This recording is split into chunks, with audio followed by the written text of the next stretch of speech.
terkait dengan prediksi faktual yang dilakukan KPU, ada indikasi kecurangan. Apa yang kemudian dilakukan oleh Bawaslu terkait dengan dugaan yang semacam itu dilakukan terhadap KPU tersebut?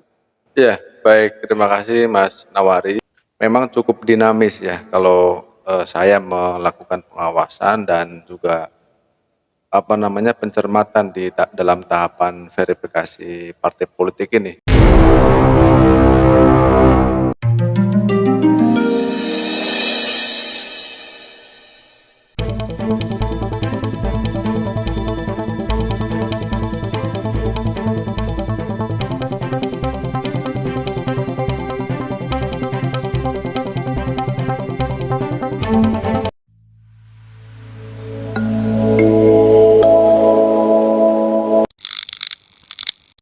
Assalamualaikum warahmatullahi wabarakatuh. Selamat malam dan salam sejahtera untuk kita semua. Salam Om Swastiastu, Namo Buddhaya, salam kebajikan. Bertemu lagi bersama saya Nawari di podcast Citra Institute.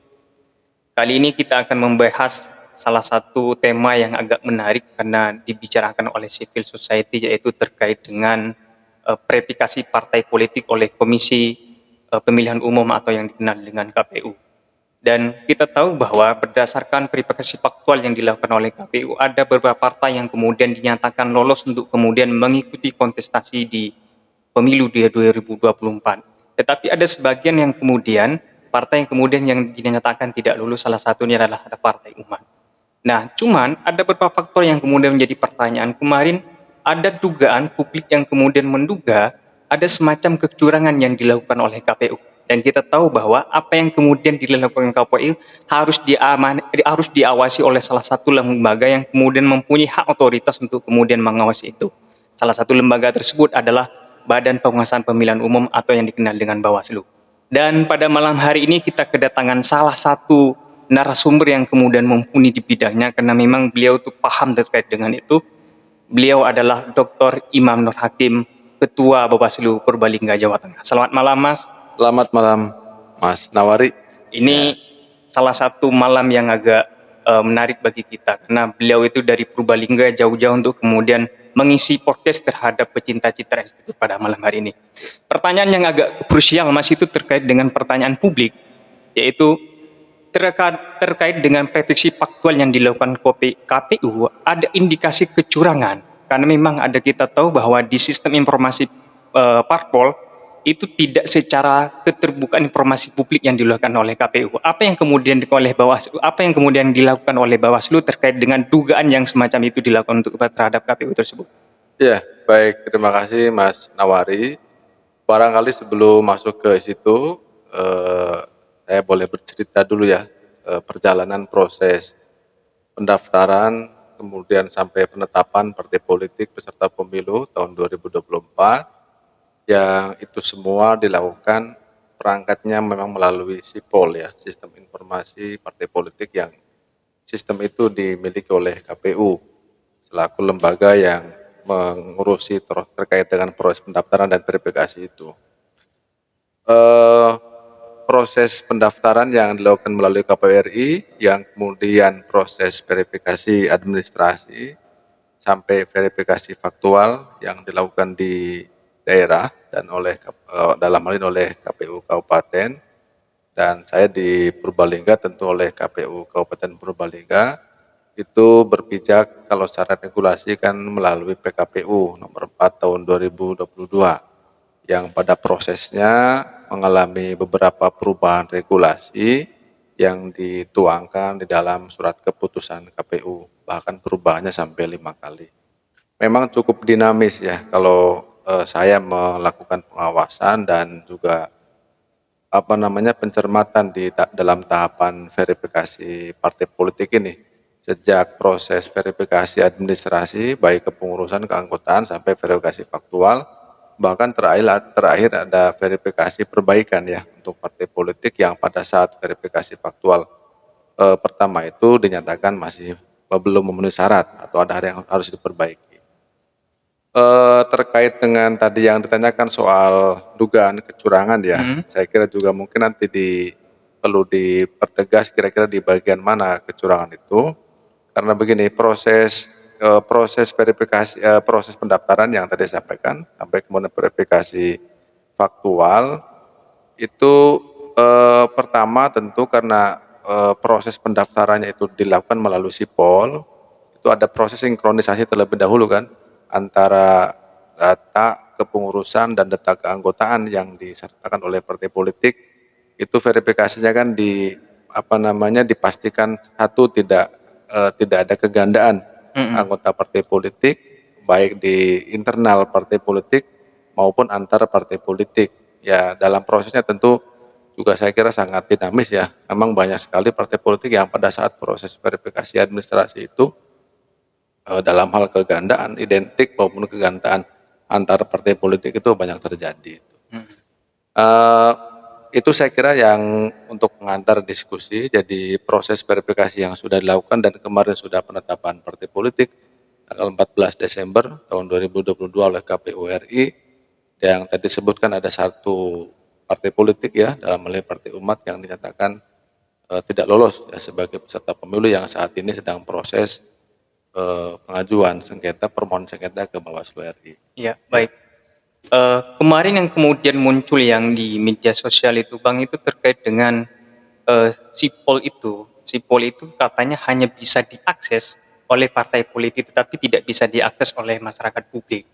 Nah, dugaan itu yang kemudian muncul oleh masyarakat itu seolah-olah itu ada mainan di luar. Apakah kemudian di Purbalingga, khususnya di Abang yang kemudian tangani pada hak sekarang, itu ada nggak semacam kecurangan yang memang TSM yang secara terstruktur, sistematik dan masif tersebut?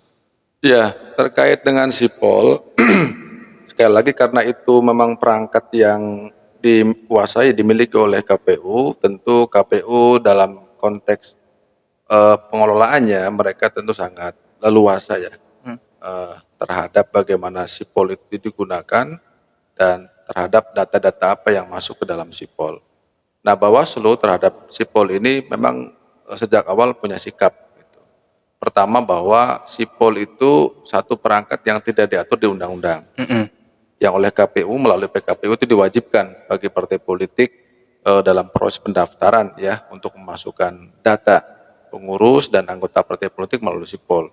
Memang sejak awal Bawaslu mengingatkan agar berhati-hati terhadap sipol ini karena itu satu perangkat yang tidak diatur di undang-undang tapi KPU mewajibkan untuk digunakan oleh partai politik. Yang kedua, memang dalam proses penggunaannya Bawaslu itu posisinya juga tidak leluasa mengamati, mengawasi secara langsung terhadap sipol itu karena kita juga dibatasi penggunaannya, bahkan hanya sebagai viewer ya. Mm-mm. Kalau soal mengecek misalnya orang-orang itu masuk ke dalam partai politik atau tidak dengan masukkan NIK itu bisa. Mm-mm. Tapi kalau kita mau mengakses data ya di dalam sipol itu misalnya partai politik A itu nama-namanya siapa aja, berapa anggotanya, kemudian apalagi kalau yang sifatnya rigid data itu kan kalau data orang itu kan ada nama, ada tempat Mm. tanggal lahir, ada NIK itu kan, ada alamat itu. Ya itu sama sekali kita tidak bisa menjangkau ke arah Mm-mm. sana itu. Jadi terhadap sipol ini memang Bawaslu dibatasi Mm-mm. eh, penggunaannya dia hanya sebagai viewer itu, Mm-mm. sehingga pengawasan terhadap tersebut juga tentu tidak maksimal kan Mm-mm. karena penguasaan terhadap komponen itu hanya di KPU selaku pengelola akunnya itu. Terus apa yang kemudian dilakukan Bawaslu, Bang, kalau kemudian pengawasan itu tersebut dibatasi? Terutama di Purbalingga, apakah memang pembatasan tersebut itu ada dan kecurangan yang kemudian diduga oleh masyarakat society itu memang ada, baik itu di daerah manapun, terutama di daerah Jawa Tengah yang Abang pilih, yaitu di Purbalingga? Ya, soal penggunaan sipol tentu pertama dengan akses yang dimiliki oleh Bawaslu, ya meskipun dalam akses yang terbatas, kita tetap berupaya menggunakan itu dengan maksimal. Misalnya, jadi ketika ada orang ya, kan kita beberapa kali juga menerima aduan dari Mm-mm. masyarakat yang namanya tercantum dalam sipol. Itu Mm-mm. kita bisa juga mengecek misalnya dengan memasukkan NIK betul atau tidak itu. Nanti kalau betul baru kita sampaikan saran perbaikan Mm-mm. ke KPU waktu itu. Mm-mm. Itu satu. Jadi meskipun dalam keterbatasan yang yang ya seadanya yang bisa kita akses ya kita maksimalkan pengawasan itu. Yang kedua terkait dengan soal kecurangan, tentu juga kita tidak bisa menjangkau lebih jauh ya, bisa mengatakan misalnya terdapat atau tidak terdapat kecurangan itu ya. Karena sekali lagi yang menguasai terhadap aksi sipol kan teman-teman KPU sendiri. Artinya dalam konteks itu sebetulnya ya teman-teman KPU sendiri yang apa namanya yang memahami lebih dalam itu soal ada atau tidak adanya kecurangan itu. Karena kita juga tidak bisa misalnya kalaupun ada gitu kan, tidak bisa membuktikan juga di mana misalnya letak kecurangannya. Wong kita juga sendiri tidak bisa misalnya mengakses sipol itu lebih jauh gitu. Termasuk di daerah kemudian cara kemudian mengidentifikasi salah satu anggota KPU yang kemudian dinyatakan tidak sesuai dengan amanat undang-undang, terutama dalam verifikasi KPU itu bagaimana cara kemudian mendeteksinya, Mas? Terkait mungkin anggota parpol ya? Iya. Ya, jadi begini, tadi ya, jadi proses terhadap misalnya anggota partai politik ya, yang ada dalam sipol, yang dalam faktualnya dia tidak mengakui ya sebagai anggota partai politik, tentu posisi Bawaslu terhadap hal tersebut kita menyampaikan saran perbaikan. Tadi yang saya sampaikan, ada beberapa orang yang merasa dirinya bukan sebagai anggota partai politik, tapi dia masuk ke dalam anggota partai politik di dalam sipol itu yang diadukan ke Bawaslu, kita sampaikan saran perbaikan. Nanti KPU kan secara teknis dia akan memanggil yang bersangkutan, kemudian yang bersangkutan diminta untuk menandatangani surat pernyataan bahwa dia bukan anggota partai politik, dan dan pengurus partai politik pun juga nanti dikonfirmasi untuk menyatakan apakah betul atau tidak misalnya yang orang ini sebagai anggota parpol tidak. Kalau tidak kan nanti diminta untuk dihapus namanya dari data keanggotaan partai politik dalam sipol itu. Ya, kita balik lagi ke salah satu partai yang kemudian dinyatakan tidak lulus ya. Di Indonesia itu kan ada Partai Umat yang kemudian dinakodai oleh Amin Rais. Ya. Dan apakah kemudian ini merupakan salah satu skenario yang dilakukan oleh anggaplah rezim lah atau mungkin kekuasaan untuk kemudian tidak meloloskan partai tersebut, dan apakah juga terjadi di daerah Purbalingga tersebut? Ya, ini saya kira pertanyaan sangat ini ya menarik gitu soal skenario. Jadi begini, posisi Bawaslu terhadap proses verifikasi ini sekali lagi kita adalah dalam posisi pengawasan melekat secara langsung terhadap proses verifikasi. Kalau saya sendiri ya yang melakukan pengawasan di lapangan itu sebetulnya baik terhadap Partai Umat maupun partai-partai lain, terutama partai-partai baru itu kan tentu kan semuanya diverifikasi faktual. Dan saya juga menyaksikan langsung ketika misalnya kita door to door ya ke rumah-rumah mengunjungi orang-orang yang namanya masuk dalam sipol sebagai anggota partai politik ya. Ya kita menyaksikan langsung misalnya orang itu mengakui sebagai anggota parpol maupun juga tidak mengakui sebagai anggota parpol ya sama-sama kita saksikan itu. Memang dalam prosesnya itu KPU yang kemudian menerbitkan surat keputusan yang membolehkan proses verifikasi itu tidak tatap muka langsung atau melalui video call atau melalui rekaman video itu juga kemudian memang memudahkan partai politik ya. Misalnya ketika ada anggota partai politik yang pada saat dikunjungi ke rumah tidak bisa ditemui, itu kemudian nanti bisa dikumpulkan oleh partai politik yang prosesnya juga bisa melalui video call atau melalui rekaman video. Itu saya kira yang pada akhirnya memudahkan partai politik di dalam memenuhi kekurangan misalnya anggotanya yang dinyatakan TMS itu. Yang sampai detik-detik terakhir itu yang kemarin kita awasi, ya pada akhirnya partai politik banyak menggunakan jalan itu, jalan rekaman video, jalan video call, ya karena keterbatasan misalnya waktu yang sudah mepet untuk menghadirkan ya anggota partai politik yang bagi mereka memang dia anggota partai politik yang menyatakan dia sebagai anggota partai politik. Tapi kan begini, Bang. Salah satu yang kemudian menjadi dugaan publik sampai sekarang itu ada beberapa partai yang kemudian baru yang dinyatakan lulus, salah satunya misalnya Gelora. Iya. Kedua itu ada PKN, terus dan seterusnya. Dan ini kemudian masyarakat publik itu berspekulasi bahwa ini PKN diluluskan itu karena memang ada permintaan kekuasaan untuk kemudian mengimbangi suara yang kemudian dilakukan oleh Partai Demokrat misalnya. Karena kita tahu bahwa ini semacam ada gagasan yang dilakukan oleh saudara Anas Urbaningrum atau mungkin dan lain sebagainya. Atau mungkin Gelora yang dianggap kemudian merupakan politisnya adalah pentolan dari Partai PKS. Dan rata-rata yang kemudian yang tidak lulus adalah Partai Umat, kan sebetulnya timbul pertanyaan, apakah memang saudara Amin Rais ini karena faktor terlalu mengkritisi kekuasaan dengan secara kritis atau secara berlebihan, atau mungkin ada hal yang mengapa partai ini tidak lulus dan itu hanya satu yang kemudian dinyatakan tidak lulus untuk kemudian mengikuti pemilu di 2024. Kira-kira apa yang ini, Bang? Ya, itu saya kira mungkin penilaian publik ya, atau sebagian orang yang menilai terhadap fenomena ini yang kemudian tadi yang Mas sampaikan itu kan.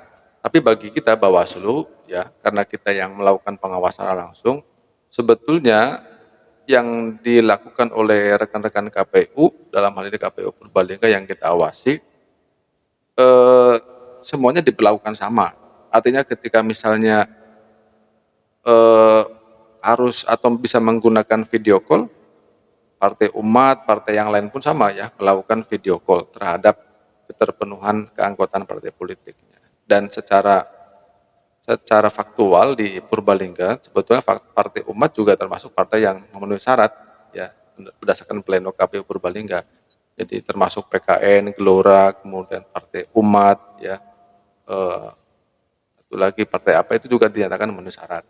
Karena secara faktual, secara nyatanya semuanya prosesnya juga melalui proses yang tadi disebutkan, proses verifikasi administrasi, proses verifikasi faktual, pengurusan dan keanggotaan itu.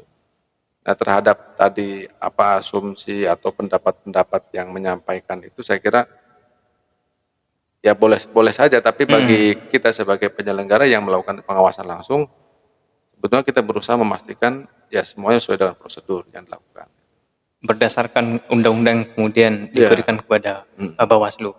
Dan ini saya pikir ini merupakan tema yang menarik dan ini merupakan penutup yang kita hadirkan podcast pada malam hari ini.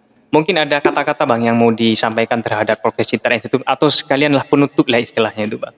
Iya, saya kira memang terhadap seluruh tahapan pemilu, apalagi yang kemarin baru selesai tahapan verifikasi partai politik, saya kira semua elemen masyarakat dan terutama juga ini Citra Institute untuk terus mengawal prosesnya.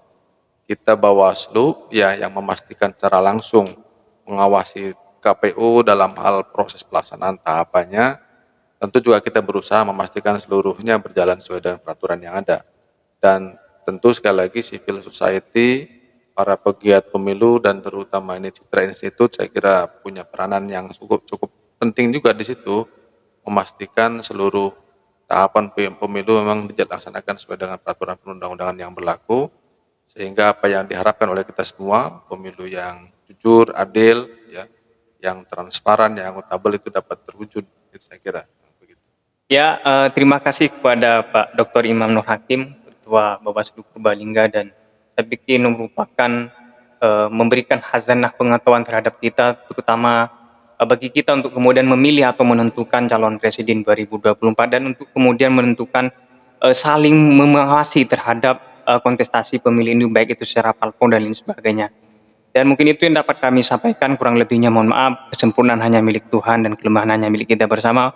Wabillahi taufiq wal hidayah. Wassalamualaikum warahmatullahi wabarakatuh. Waalaikumsalam warahmatullahi wabarakatuh.